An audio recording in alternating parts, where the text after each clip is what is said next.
this is how you're going to add a WhatsApp chat button to website in Hostinger Website Builder. First, we're going to open our website builder editor, which is builder.hostinger.com.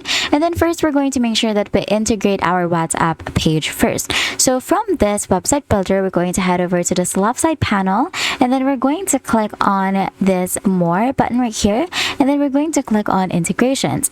Now we're going to scroll down until we find WhatsApp right here. We're going to click on this drop down button. We're going to add the phone number right here. This added phone number is something that I just lost, so I'm not using this anymore. And then you can just click or send or add a default message right here. You can customize this however you want to. Now, what you're going to do next to add that into your page is you're going to head over to this element again in the left side panel, and then from there, you're going to drag and drop the social icons right here. So for example, we just want to add it. We're going to click on edit social icons, and then we can remove some of these if we don't want them.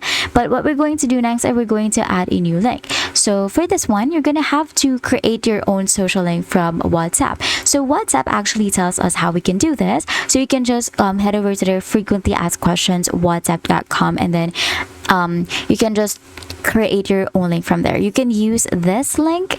We're going to copy this and then paste it right here. Now we're going to add the number right here with the in the place. We're going to replace the access with the number that we used to sign up with our WhatsApp account. So I'm just going to use this number once again, and then we're going to click on the check mark. Now after that, we're just going to I'm just going to remove all of these just to make sure that only WhatsApp is left, and then that's it.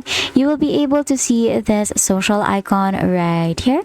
We can just also change the color so that it will be more visible. I'm going to change it to white, and then that's it. Now we're going to head on preview to see if it works, and then once we click on it, it will take us to the WhatsApp app. And that's it. If this video helped you, please don't forget to like the video and subscribe to the channel for more videos like this.